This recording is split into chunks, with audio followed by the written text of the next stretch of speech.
This is Sparta!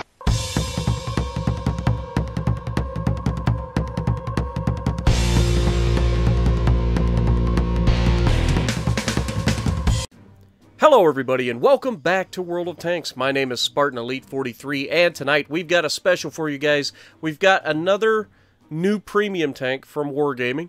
This one is called the Banshee Comet, which is a tier 7 British premium tank. I'll be honest with you, I got to the Cromwell and I never really pushed any further than that because the Cromwell was just so much fun and I didn't want to go any further. But that being said, I've never played the Comet, and this is the first Comet that I've played. And I will throw another disclaimer out there. This is literally the only game that I have played in this tank, so take everything I say with a grain of salt, but I'm going to try to back it up with facts. Okay, guys? So, you guys know the last couple first looks, I've been trying to give you guys as much stats as possible. However, there is really almost no difference between this tank and its tech tree cousin. They are essentially identical in every way, with the exception that this tank has the fancy paint job. Okay, and by fancy paint job, I mean it is a very nice looking tank. Personally, I like it. It's not overly done. I do like this tank. However, you can literally go through the tech tree and get this tank if you want it. The only differences that I have noticed in the stats is you get a slightly better ground resistance in the Banshee Comet versus the regular Comet, and you get a slightly better, and by slightly better, the aim time is literally like 1/10 of a second faster, or something like that. So keep that in mind. It is really negligible. Though, because this is a premium tank, you're always going to get your premium bonuses. It's still playing up to tier 9, so you don't get any preferential matchmaking. You've got 60% silver bonus and a 20% XP bonus. And no specific crew bonus that I can see. So, that takes us back to the actual gameplay here. So, what do I think of this tank? Now, I've only played one game in this tank, so you guys got to take what I'm going to say with a grain of salt.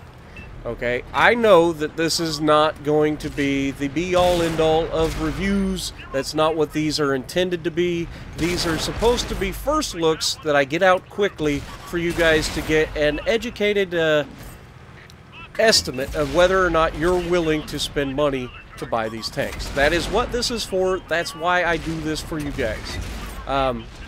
This tank is a fine tier 7 tank.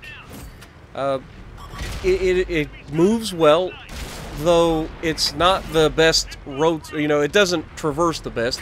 So you do notice it does feel like that. A little bit sluggish when you're turning. I mean, you can see it versus this IS-7. Now, the standard rounds have plenty of penetration to deal with any of the side armor that you're going to find. And a lot of the frontal armor, if you aim your shots, shouldn't have any problem.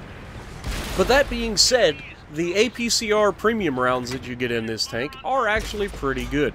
I believe they have a standard penetration of just over 200 millimeters. I want to say it's 203, but could be 208, but somewhere in that neighborhood. So it's a very good premium round for a tier 7 tank, which you're going to need against some of the tanks that you're going to be fighting, especially when you get up to tier 8s and 9s, when you're going to go against some of the really nasty armor that we've all come to know and love and hate.